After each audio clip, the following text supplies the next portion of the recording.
What's up, YouTube? Today we have an article written by Roissy.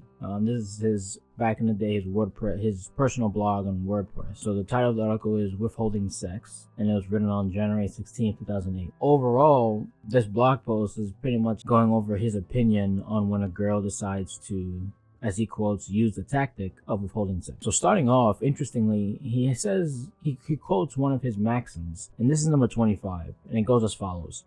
Withholding sex is the tactic of a woman who has already lost. It is mutually assured destruction. First, I find this very interesting, and I really wonder what's his number 1 through 25, or if there's even more than 25.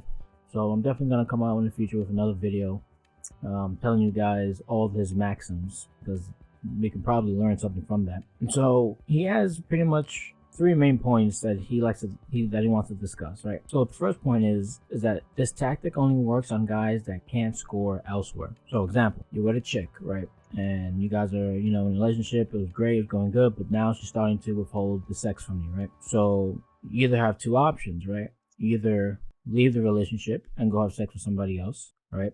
Or in this case, you stay in the relationship because for whatever reason, you believe that this is the only person that you can be with or can have sex with, right?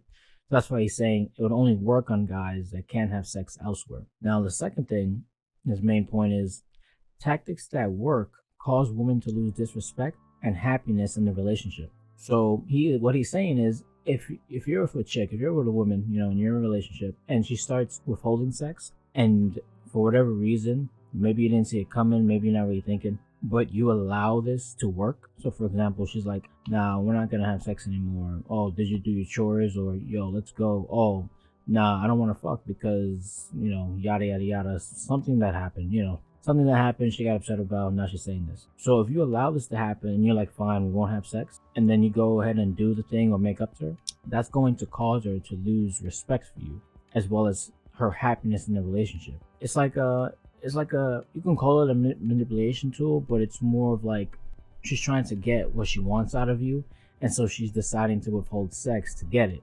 But the thing is, if she gets what she wants out of you by withholding sex, it's not a good thing, right? It, like, in her eyes, you become less than or weak, because she's like, wow, like this guy is so desperate that he's actually gonna listen to me, or oh wow, this guy can't go fuck another girl, so he's listening to me. And I know it's kind of backwards. I know it's kind of hard to wrap your head around, but this is what he's trying to get at. Basically, if she uses a tactic, and it doesn't have to be this one, if she uses any tactic, or you can consider it any shit test, and you fail it, it will lose disrespect and happiness in the relationship. And the third thing that he wants to bring up is that if and when it does work, so let's say, you went ahead and you failed the shit test, basically it will only extend the relationship. So what I'm getting out of this is, it's not that necessarily it's the first time that you fail that it might be an issue, but let's say you're failing multiple ones, right? So for you, from a male's perspective,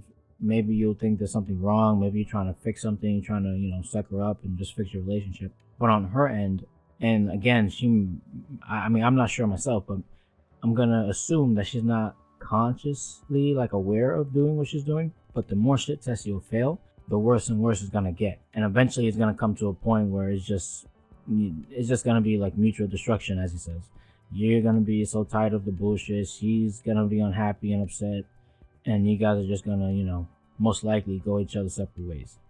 But it's only in the moment. It's like a temporary short-term solution for a long-term problem, but it's also a short-term problem. So overall, what he's trying to say is, what I believe is, if you're failing shit tests, it's going to become an issue. And he ends the article with basically saying, if something like this is happening to you, if you're constantly being shit tested, or if you're constantly being told, no, I don't want to have sex, just to leave the relationship and look elsewhere and work on yourself.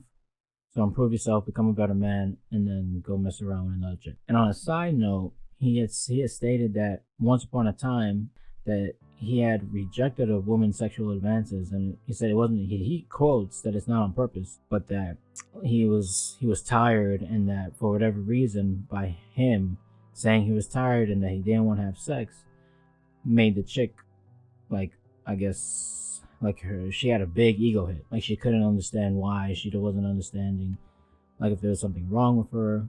And he's saying that from that experience he learned that women can't really handle rejection, especially when it comes to sexual addiction. Alright, so thanks again.